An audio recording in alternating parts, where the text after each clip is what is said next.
Hi, everybody. Thank you for joining us for this episode of Stories of Music.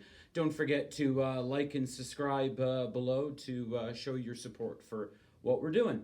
This week, we're going to start a series on bands with unusual names with one of my favorite bands, CCR. Now, a couple of things about this band that people might not know about.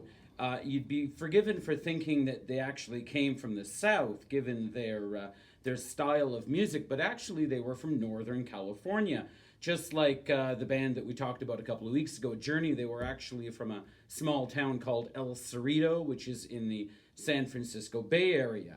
Now, members Stu Cook, Doug Clifford, and John Fogerty actually knew each other as junior high kids, and they joined up with John's older brother, Tom, to form the band The Blue Velvets. Now, they were signed to Fantasy Records in 1964.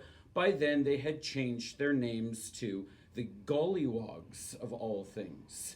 Now, in 1968, Fantasy Records was actually bought by another feller by the name of Saul Zaentz. Now, he told the band that they could finally record a full-length record.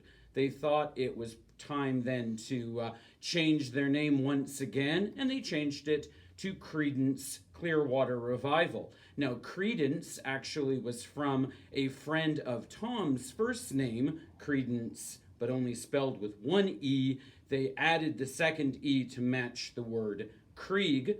The word Clearwater actually came, of all things, from an Olympia beer advertising campaign where they talked about clear water.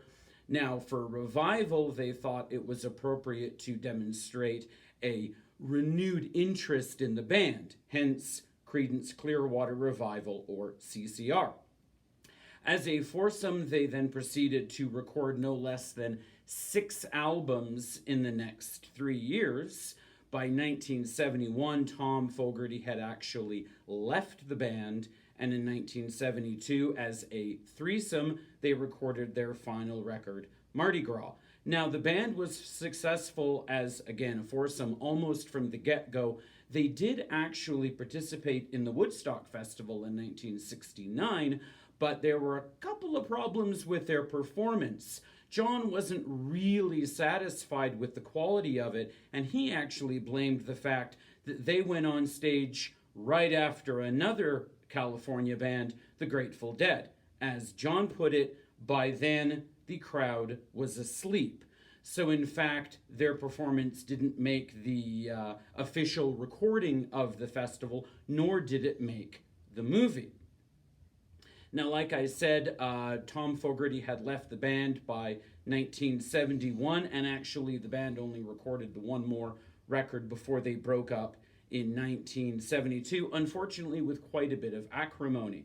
Now, when the band was instated into the Rock and Roll Hall of Fame in 1993, John actually refused to perform with the remaining 2 members of the band, his brother Tom having died in 1990. Such, unfortunately, is the history of rock and roll. Now, with some bands, it's difficult to appreciate the legacy that they had. Not so much, I think, with CCR, who participated in no less than 40 compilation records in addition to their studio records. One of those compilations, Chronicle, actually went 10 times platinum in the United States. In other words, it sold more than 10 million copies. Now, it achieved this by approximately December 2020. By then, it had been on the Billboard 200 chart for records for over 500 weeks. That's 10 years, folks. So a band that still to this day, even though they weren't together for very long, they had quite a loyal following. Thanks for joining us for this week. We'll continue next week talking about bands with unusual names. Like and subscribe our videos again to show your support, and we will see you next time for more Stories of Music. Bye for now.